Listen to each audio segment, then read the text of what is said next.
Muy bien. Bueno, buenas tardes a todos y todas. Bueno, a todas en este caso las que están conectadas. Se agradece la asistencia.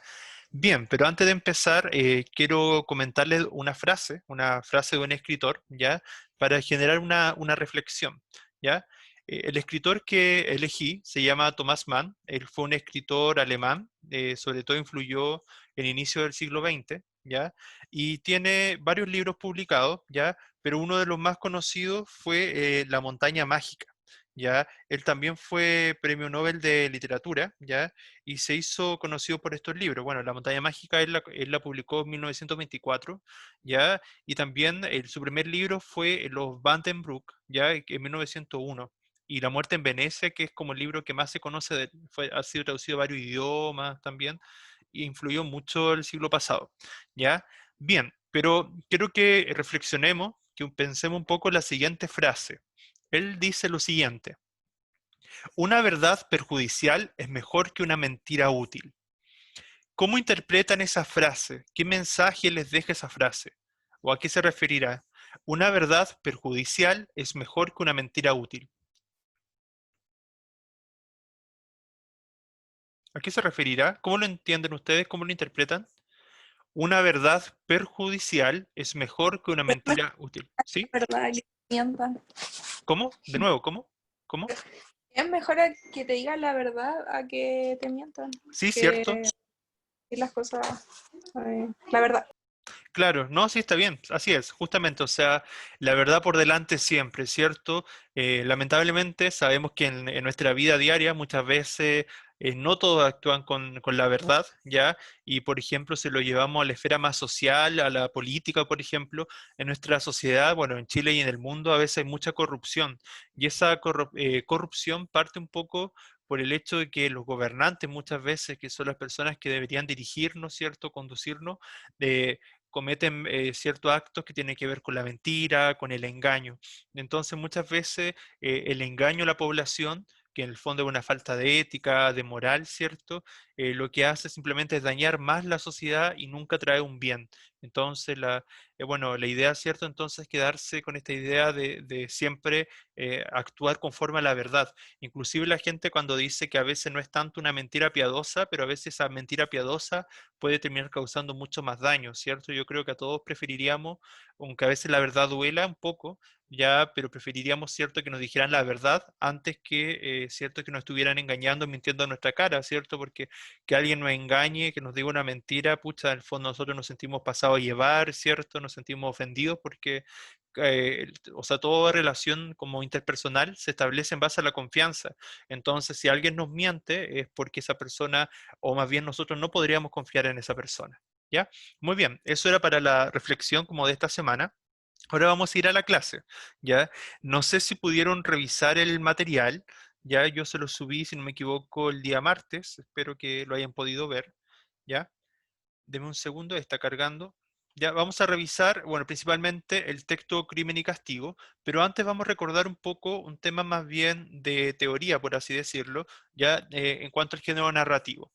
¿Cuál es el propósito de hoy? Ya que puedan comprender, ¿cierto?, e interpretar obras del género narrativo. Bueno, nosotros hemos trabajado bastante el género narrativo, pero esta vez asociado a las técnicas, ¿cierto?, que vimos en las últimas clases. ¿Se acuerdan, cierto?, que vimos el monólogo, que tenía que ver con esta visión interior de los personajes, ¿cierto?, donde un personaje daba a conocer sus pensamientos, ¿verdad? Y dentro de todo también teníamos, por ejemplo, la corriente de la conciencia, que era mucho más desordenado, más caótico. Teníamos mucho la presencia de los diálogos. Y acuérdense que todo eso lo que nos hacía en el fondo es tener distintos puntos de vista o distintas perspectivas sobre la narración, ¿ya? Entonces, ahora estamos enfocados un poco en eso, en el concepto, acuérdense, de polifonías, ¿ya? Nosotros ya leímos, ¿verdad?, el fragmento de las olas de Virginia Woolf, donde predominaba principalmente generalmente, ¿cierto?, el narrador omnisciente, y ahora también vamos a ver Crimen y Castigo de Dostoyevsky, ¿ya? Y sobre todo tienen que fijarse cómo varían las voces, cómo varían los diálogos, cómo nos permite influir en conocer más a los personajes, ¿cierto? Ahondar o profundizar en sus pensamientos, en sus emociones, ¿ya? Eh, Aquí, por ejemplo, hay una imagen que deberían poder visualizar, ¿cierto? De Maurice Cornelius Escher, ¿cierto? Que se llama relatividad. ¿Qué, ¿qué sensación les da esta imagen? La pueden ver, ¿cierto? ¿Qué les parece? ¿Les llama la atención? ¿Hay algo que quieran comentar en relación a ese cuadro, a esa imagen que se llama relatividad? ¿Por qué se llamará relatividad? Eh, ¿Cómo lo interpretan ustedes? Es como una especie de ilusión óptica, ¿cierto? Como pareciera que uno puede verlo como desde donde lo mire, como que cambia el ángulo, ¿cierto? Como cambia la posición del cuadro. ¿Qué les parece esa imagen? ¿Les llama la atención? ¿Les produce algo esa imagen o no? ¿O no les produce nada? ¿No les llama la atención? Nada. Ustedes conocen la ilusión óptica, ¿cierto? ¿Han escuchado de eso? ¿Han escuchado de eso o no? Sí, ¿Ya? ¿Y qué les parece esta imagen? ¿Cómo la interpretan? ¿Por qué el pintor, el autor habrá querido hacer una imagen como esa? ¿Cuál habrá sido el propósito? para mostrar un poco del texto. Ay, no sé. No, porque está como todo al revés.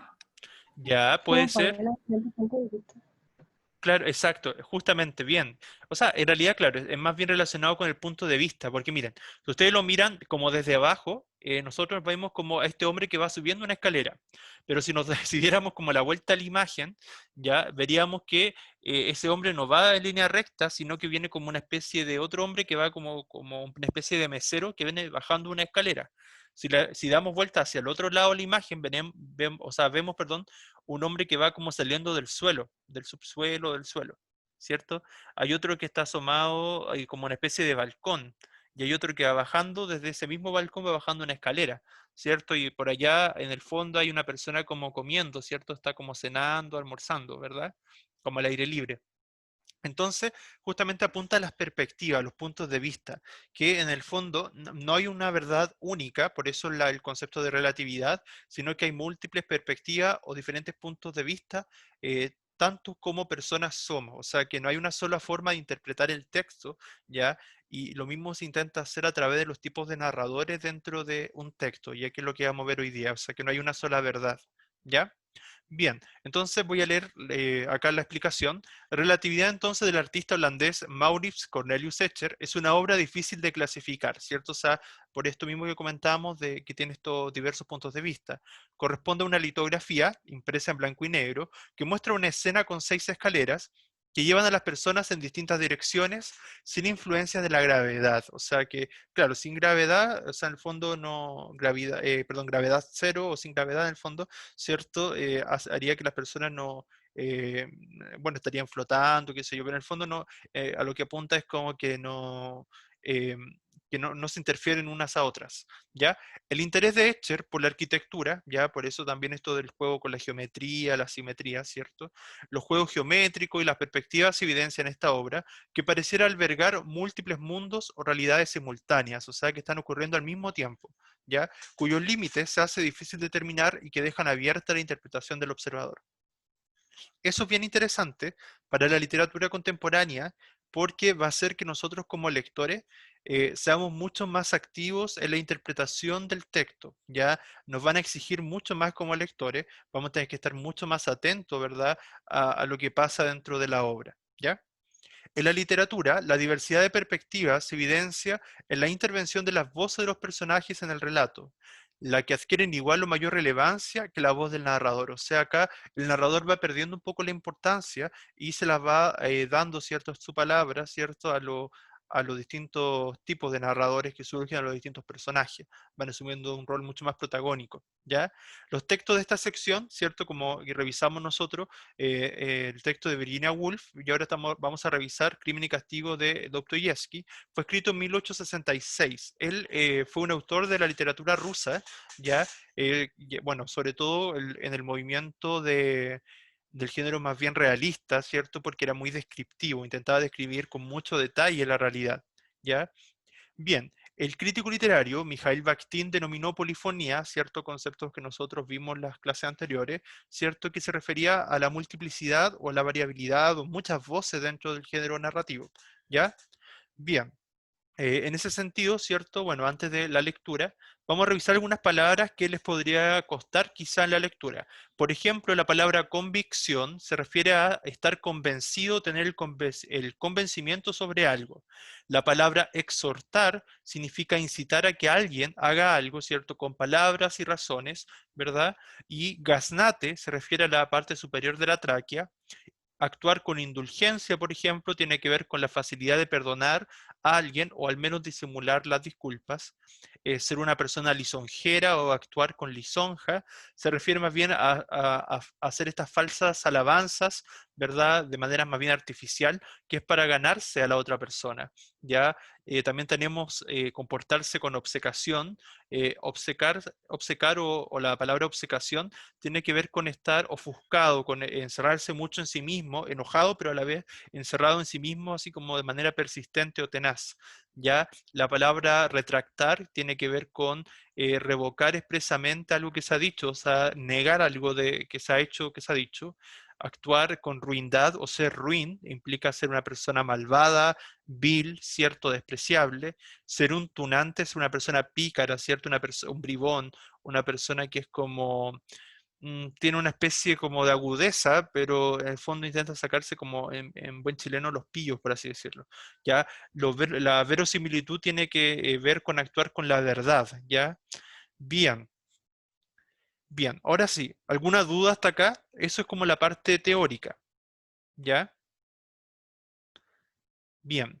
Vamos a ver entonces ahora el otro concepto. Denme un segundo mientras va cargando acá. ¿Alguna duda? ¿Algo que quisieran comentar? Ya. En el caso de Crimen y Castigo, yo les decía que era una obra de la literatura rusa, ¿cierto? Perteneciente al subgénero del realismo ruso, ¿ya? Bueno, Dostoyevsky se caracterizó mucho por trabajar todo lo que tenía que ver con la profundidad psicológica de los personajes, ¿ya? Y trabajar los distintos puntos de vista en una narración. Pregunta para ustedes, ya para comprender un poco mejor el texto. ¿Creen que la pobreza y la necesidad pueden justificar un crimen? O sea, por ejemplo, por muy necesitada que esté una persona, por ejemplo, que no tenga para subsistir, qué sé yo, cierto, hay muchas personas que a veces porque, bueno, no sé, pueden tener muchas razones, pero a veces quizás puede ser que no tengan para subsistir y recurren, cierto, a robar, cierto, a asaltar.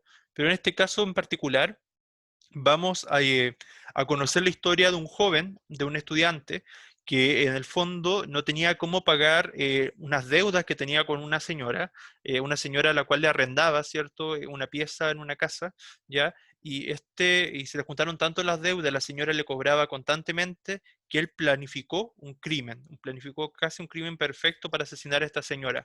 ¿Ustedes creen que es justificable que alguien, independiente de su necesidad, pueda llegar a matar a alguien? ¿Qué piensan ustedes? ¿Cómo lo argumentarían? ¿Alguien que quiera opinar sobre ese tema? ¿Ya? La idea es que podamos hoy día conocer un poco las perspectivas de este personaje, ¿ya? Y por ejemplo, ¿cuál debería ser la pena para quien comete un asesinato? ¿Saben cuántos años de cárcel, de presidio son para las personas que cometen asesinato, por ejemplo, acá en Chile? A pesar que estamos en Rusia ahí, pero en Chile, ¿saben cuánto es o no? Si no me equivoco, van desde los 5 años y un día y de ahí en adelante, ¿cierto? ¿Qué les parece eso? Imagínense que, ojalá nunca pase, pero imagínense que hay un maleante, un asaltante, ¿cierto? Que no sé, asalta y lamentablemente matar a algún familiar suyo. Ya por poner un ejemplo, ¿cómo creen que esa persona se sentiría que se hizo justicia con 5 años de cárcel para la persona que cometió el crimen? No, No, profe, además que los sueltan antes por buena conducta. Claro, cierto, o sea, hemos visto tanto en la noticia últimamente tantos crímenes terribles, cierto, de secuestros, de abuso, de tantas cosas, asesinatos, ¿verdad? Que aparecen todos los días lamentablemente en la televisión. Y claro, o sea, bueno, imagínense ese caso de la niña Ámbar, ¿cierto? Que el tipo había ya asesinado dos personas y le habían dado veintitantos años de cárcel, 21 años si no recuerdo mal, y resulta que le bajaron la pena casi a la mitad porque supuestamente tuvo buena conducta y después sale en libertad, Claro, la jueza lo deja en libertad y el tipo vuelve a cometer otro asesinato, ¿cierto? El de Ámbar. Imagínense, o sea, ¿qué pasa? O sea, ¿por qué la gente, creen ustedes, ¿cierto? Que sale, en el fondo la gente siempre está buscando la justicia por sus manos, porque obviamente no... Y eso es terrible, porque el sistema judicial, ¿verdad? En Chile y en el mundo lo que debería hacer es protegernos de este tipo de situaciones y la gente se siente desprotegida, la gente se siente inseguridad muchas veces, siente que la justicia realmente no se hace. Entonces, claro, entonces ante todas esas cosas es terrible que sea así, ¿verdad? Pero es una realidad, ¿ya? Bueno, aquí pasa un poco lo mismo, ya hay una reflexión en torno a este tema, ¿ya? Bien, después viene otra pregunta, bueno, dice, considerando la obra de Escher de la página anterior, en la que se muestran múltiples perspectivas, piensa qué puntos de vista distintos pueden encontrarse en relación con un crimen por necesidad. Bueno, aquí me voy a adelantar un poco para aprovechar el tiempo, pero tiene que ver más bien con que vamos a conocer el punto de vista del detective o el inspector que investiga el crimen y el punto de vista del joven este cierto, que cometió el crimen, que era Raskolnikov. ¿Ya? Bien. La novela Crimen y Castigo narra lo que sucede con Rodion Romanovich Raskolnikov, cierto nombre bien ruso. ¿Ya? Él es el protagonista, por así decirlo, de esta historia. Él es un ex estudiante de Derecho, además de Derecho, imagínense, iba a ser abogado, ¿ya? Que agobiado por la pobreza y la necesidad, asalta y asesina a la dueña de una casa de empeños y a su hermana, o sea, comete dos crímenes. El crimen es investigado por el oficial Porfiri Petrovich, quien interroga a Raskolnikov como uno de los sospechosos del crimen. ¿Quién fue el autor de esta novela? ¿Cierto? ¿Quién fue Fedor Dostoyevsky? Como les comentaba, fue uno de los autores más influyentes hasta el día de hoy de la literatura rusa, siento junto a León Tolstoy, ya reconocido sobre todo por estas temáticas de profundidad psicológica de los personajes, analizar los conflictos del ser humano, los dilemas morales, como el que entra en este caso, ya, y también por las innovaciones en el aspecto formal del género narrativo, como vimos de las polifonías o de las distintas voces que hay en una narración, ¿ya? Bien, dice así: no, ese no ha sido mi colca, querido Rodión Romanovich, ese no ha sido mi colca. Estas últimas palabras, después de todo lo antes dicho, tan semejantes a una retractación, resultaban harto inesperadas. Raskolnikov temblaba todo él como traspasado. Entonces, ¿quién es el asesino?, inquirió sin poder contenerse con voz afanosa. Porfirio Petrovich echóse hacia atrás en su silla, cual si también a él le cogiese de improviso la pregunta y lo dejase estupefacto. ¿Que quién es el asesino? Repitió como no dando crédito a sus oídos. Pues usted es el asesino, Rodión Romanovich.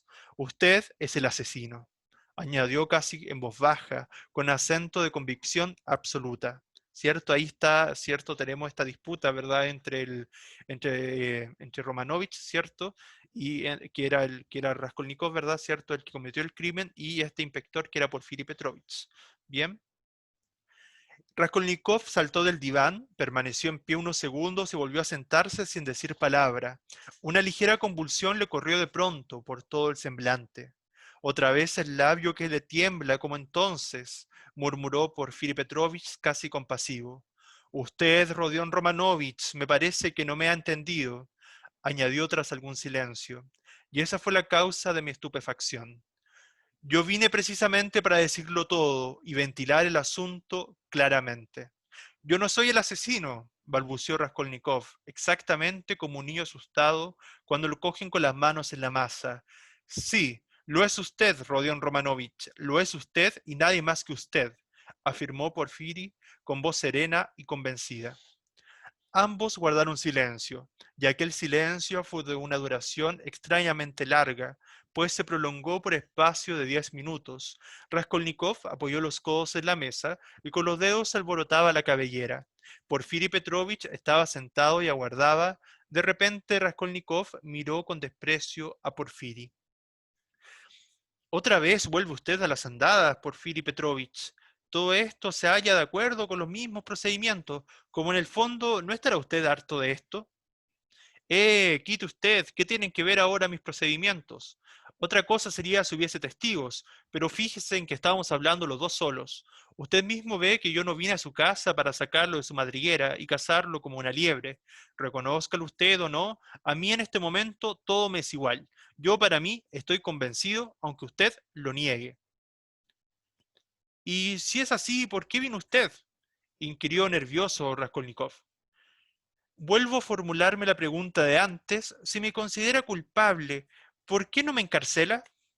Vaya, una pregunta, pero voy a contestarle punto por punto. En primer lugar, porque no me conviene mandarlo preso a usted así de buenas a primeras. ¿Por qué creen que el oficial, pensando, entre comillas, sabiendo, cierto, que Raskolnikov cometió el crimen, por qué creen que no lo quiere detener inmediatamente? ¿Por qué no quiso detenerlo ahora? Siendo que él supuestamente sabe que Raskolnikov fue el que cometió perdón, el que cometió el asesinato. ¿Por qué será? ¿Qué piensan? ¿A qué se deberá? ¿Por qué no lo arrestará al tiro? ¿Por qué preferirá esperar? ¿Qué creen? ¿A qué se deberá? ¿Alguna idea, alguna hipótesis de por qué será? ¿Por qué creen? ¿Será corrupto? ¿O esperará otra cosa? ¿Qué es lo que podría esperar, cierto, este inspector para no acusarlo de una vez? ¿Qué estará esperando? ¿Qué creen? Chicos, chicas, ¿qué estará esperando este inspector?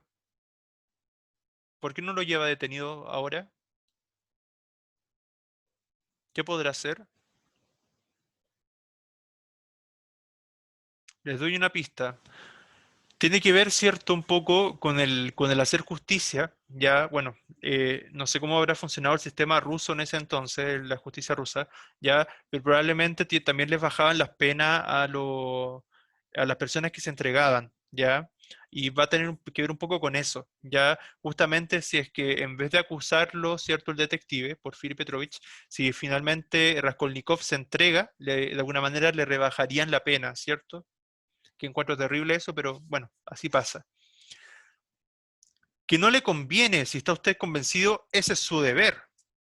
Ah, ¿qué importa que yo esté convencido? Hasta ahora todos esos son desvaríos míos. ¿Y por qué habría yo de enviarlo a usted allá a descansar? Usted mismo lo sabe, puesto que le pregunto. Perdón, puesto que lo pregunta. ¿Cierto? O sea, acá, bueno, eso de enviarlo a descansar igual es un poco cierto, entre comillas, porque imagino que en ese país pasa lo mismo que acá en Chile, que nosotros los ciudadanos pagamos en el fondo con los impuestos, pagamos, ¿cierto?, las cárceles en el fondo, y muchas veces hay personas que cometen crímenes, no sé si será esa la justificación, pero que cometen crímenes y claro, en las cárceles tienen muchas, no sé si comodidades, pero al menos tienen los servicios básicos, tienen comida, qué sé yo, y sin hacer nada en el fondo. Claro. Entonces quizás pasa un poco por eso. ¿Ya? Eso es más o menos lo que intenta decir ahí. Bien. Si traigo yo, por ejemplo, a declarar contra usted al artesanillo de Marras, usted podría decirle, pero es que estás borracho. ¿Quién nos ha visto a los dos juntos? Yo me limitaré a tomarte por un borracho sencillamente y borracho estabas en efecto. ¿Qué podría yo objetar a esto? Tanto más cuanto que la réplica de usted resultaría más verosímil que la suya, pues sus declaraciones no tendrían más fundamento que la sola psicología, mientras que usted habría dado en el blanco, pues el individuo ese tiene un gaznate que nunca se ve harto, o sea que era muy bueno para beber. Y todo el mundo sabe que el muy animal bebe como una zanja. ¿No le he confesado yo a usted mismo, sinceramente, más de una vez, que esa psicología tiene dos filos? Y que el segundo ofrece más verosimilitud que el primero, y que además yo no dispongo por el momento de nada positivo que alegar contra usted? Yo lo mandaré detener, sin duda, y aunque haya venido en contra de todos los usos, o sea, porque obviamente un buen detective no acostumbraría a ir a detener, o sea, a ir con las intenciones de que la otra persona se entregue y no llevársela detenida. Yo lo mandaré detener sin duda, y aunque haya venido en contra de todos los usos, avisarle de ello, le declaro, no obstante, siempre contra los usos, que no me conviene hacerlo. En segundo lugar, he venido para... ¿Por qué en segundo lugar? Raskolnikov seguía oyéndole a un todo jadeante. ¿Cierto? Acá está bien nervioso. Ah, por qué Raskolnikov estará nervioso? ¿Estará tan actuando de esa manera tan con eso, sí, con ese estado, ¿verdad? Con esos sentimientos. ¿Por qué estará tan nervioso Raskolnikov? ¿Sentirá que lo van a descubrir? ¿Sentirá qué es lo que estará, qué se le estará pasando por la mente al personaje? ¿Qué podrá hacer? Está como alterado, ¿cierto? ¿Ya? Pues ya se lo he dicho a usted porque le debo explicaciones. No quiero que usted me tome por un monstruo. ¿Cierto? Acá la palabra monstruo tiene que ver más bien con el sentido etimológico de la palabra, que es del sentido de la frase latina monstrum, ¿ya? Que más bien tiene que ver con aquello que en la Grecia antigua, ¿ya? Y en el mundo también de los romanos también, se asociaba con la intervención de los dioses, ¿ya? Supuestamente las personas que tenían alguna malformación física, les decían monstruos en la Grecia antigua, ¿ya? Y se decía que esas malformaciones se debían más bien a un designio, a un deseo de los dioses, ¿ya? De los dioses griegos, ¿ya? Para que, en ese sentido, ¿ya? Bien, pues ya se lo he dicho a usted, porque le debo explicaciones, no quiero que usted me tome por un monstruo, tanto más cuando que créalo usted o no, estoy muy bien predispuesto hacia usted. Por consiguiente, y este es el tercer punto, he venido a hacerle una proposición franca y sin segunda intención. Le exhorto a que haga reventar el tumor yendo usted mismo a denunciarse. Claro, ¿cierto? O sea, buscaba en el fondo, como les decía, que bajara la pena, ¿cierto?, para Romanovich. Ha de serle a usted infinitamente más ventajoso, y también me lo será para mí porque me veré libre de este peso, que, ¿no soy bastante franco? Raskolnikov reflexionó todavía un instante. Mire usted, Porfiry Petrovich, usted mismo lo ha dicho, no hay en todo esto más que psicología, y sin embargo usted invoca las matemáticas. ¿Y si usted estuviese equivocado en ese instante? No, Rodion Romanovich, sea como fuera yo desde este momento, no tengo ya derecho a esperar más. Debo detenerlo usted y lo detendré. Así que juzgue usted, ahora ya poco me importa su actitud, y solo le hablo mirando por su interés. Dios es testigo, Rodion Romanovich, que lo mejor es que usted mismo vaya y se delate. Raskolnikov sonrió maquinalmente. Verdaderamente que esto ya deja de ser ridículo para ser sencillamente insolente. Aunque yo fuese culpable, cosa que en modo alguno he declarado, ¿por qué habría yo de ir a entregarme ya que usted mismo ha dicho que allá en la cárcel descansaría? Rodion Romanovich, no tome usted al pie de la letra mis palabras, eso distará bastante de ser un descanso. Se trata solamente de una teoría personal que yo sustento. ¿Y qué autoridad soy yo para usted? Quizá yo en este instante le oculte a usted algo. Usted no puede tener la pretensión de recoger de una vez todas mis confidencias y utilizarlas a su antojo. En cuanto al segundo punto, ¿qué ventaja le traerá a usted eso? ¿Tiene usted idea de la disminución de pena que así podría alcanzar?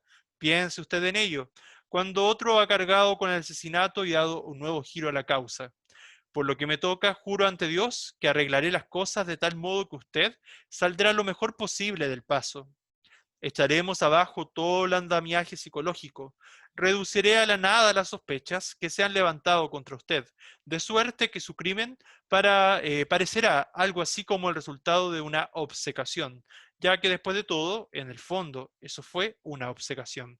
Yo soy un hombre honrado, Rodion Romanovich, y cumpliré mi palabra. Triste y silencioso, Raskolnikov bajó la cabeza, reflexionó largamente y al fin sonrió de nuevo, pero con una sonrisa dulce y melancólica. No me hace falta, dijo sin siquiera pensar en fingir ante Porfiri. No vale la pena, no me hace falta su indulgencia. Eso era precisamente lo que yo temía, exclamó Porfiri con vehemencia involuntaria.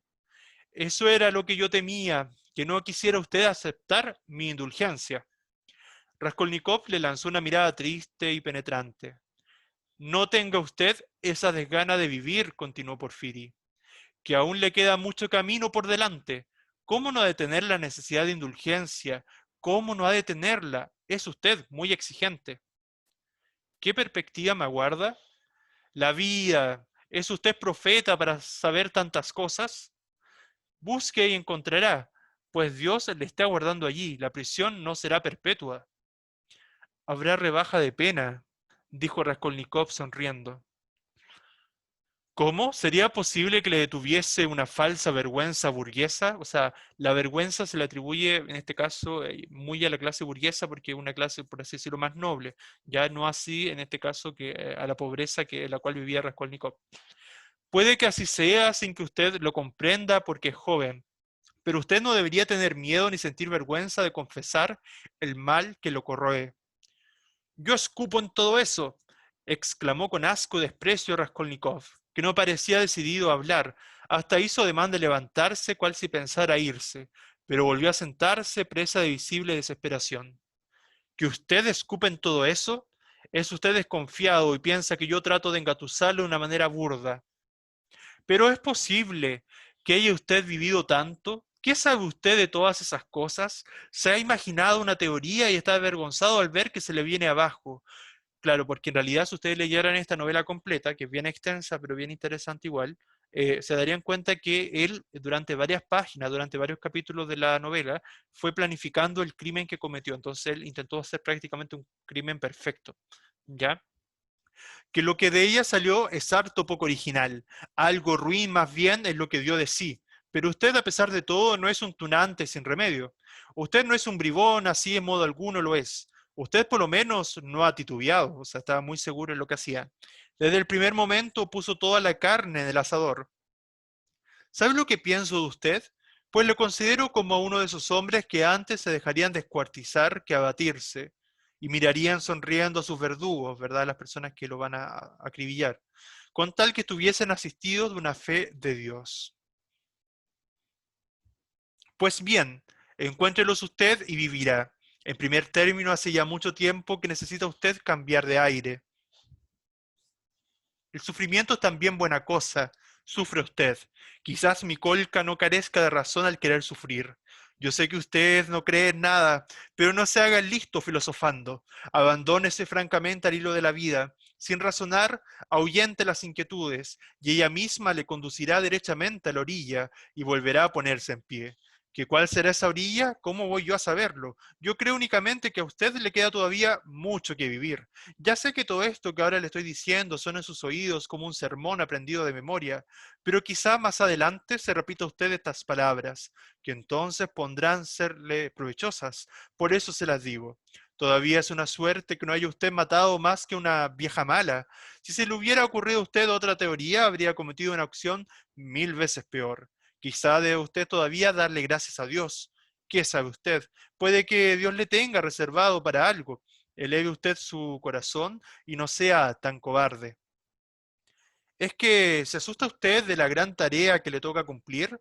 Lo vergonzoso sería tener ese miedo, puesto que pasó usted la raya. Guárdese de retroceder. Hay aquí una cuestión de justicia. Realice usted lo que la justicia exige. O sea, ahí estamos accediendo a este gran monólogo, ¿cierto?, que hace el detective, el inspector.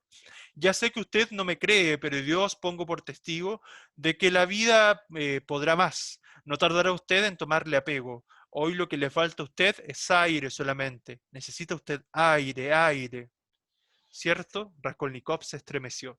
¿Cierto? Ahí tenemos, ¿verdad?, que lo que en el fondo quería lograr este detective, este inspector, que este sujeto, Raskolnikov, se confesara, ¿cierto?, para que le rebajaran la pena y así no estuviera tanto años en la cárcel, porque de alguna forma, todavía, porque como era un joven estudiante, le quedaban muchos años por vivir, entonces, de alguna manera, todavía pensaba quizá este señor Petrovich, que se iba a arrepentir Raskolnikov, ¿ya? Pero, ¿quién es usted? Exclamó, ¿cierto?, para adoptar ese tono de profeta. ¿Desde lo alto de qué Sinaí me está usted lanzando estas sentencias? ¿Que quién soy yo? Soy un hombre acabado, nada más, ¿cierto? Una persona que ya estaba hacia el final de su vida. Un hombre sensible, sencillamente, y que siente compasión, no enteramente falto de saber, pero completamente acabado. En cuanto a usted, es otra cosa. Dios le tiene reservada la vida, y quién sabe si todo esto no se le desvanecerá como una humareda sin dejar rastro. Claro, porque como Porfirio estaba en el final de su vida, quizás sintió esta compasión de una persona tan joven, en el fondo, que había cometido estos crímenes terribles, ¿verdad? Atroces, pero en el fondo igual quizás necesitaba compasión. ¿Qué importa que usted forme parte ahora de otra categoría de gente? ¿Con un corazón como el que tiene, va usted a echar de menos las comodidades? ¿O será el estar recluido mucho tiempo, lejos de toda mirada? El tiempo de por sí no es nada. Quien importa es usted mismo. Conviértase en un sol y todo el mundo lo verá. El sol debe ser ante todo sol. ¿Por qué otra vez esa sonrisa? ¿Piensa usted que yo estoy recitando mi Schiller, a un poeta alemán, de romanticismo alemán? Algo apostaría a que se figura usted que yo pretendo engatusarle con lisonjas. A fe mía que es muy posible. Ja, ja, ja, ja. Pues bien, Rodion Romanovich, no me crea usted por mi palabra, ni crea en absoluto nada de cuanto le digo. Yo cumplo con mi oficio, estoy de acuerdo, solo que añadiré una cosa, y es que a usted toca juzgar si soy un hombre honrado o un tunante, un mentiroso. ¿Cuándo piensa usted detenerme? Puedo dejarle todavía día y medio o 2 días pasear libremente. Reflexione usted, amigo mío. Pídale a Dios que en ello saldrá ganando, se lo aseguro usted, saldrá ganando. ¿Y si me escapo? Preguntó Raskolnikov, sonriendo con aire extraño. No, usted no se escapará. Se escaparía un campesino, un partidario de las ideas en boga, esclavo del pensamiento ajeno. Ahí está haciendo una crítica a la realidad social de la época. Porque basta sentarle la mano una vez para que crea ya en cuanto uno quiera. Pero vamos a ver, ¿es que tampoco cree usted ya en sus teorías? ¿Cómo pues iba a escaparse? Y fugitivo, ¿qué existencia llevaría? La vida del fugitivo es innoble y penosa. Y usted necesita ante todo una vida tranquila, ordenada, de una atmósfera que sea la suya, y allá en el extranjero no estaría usted en su ambiente. Si usted se fuese, volvería. No podría usted pasarse sin nosotros.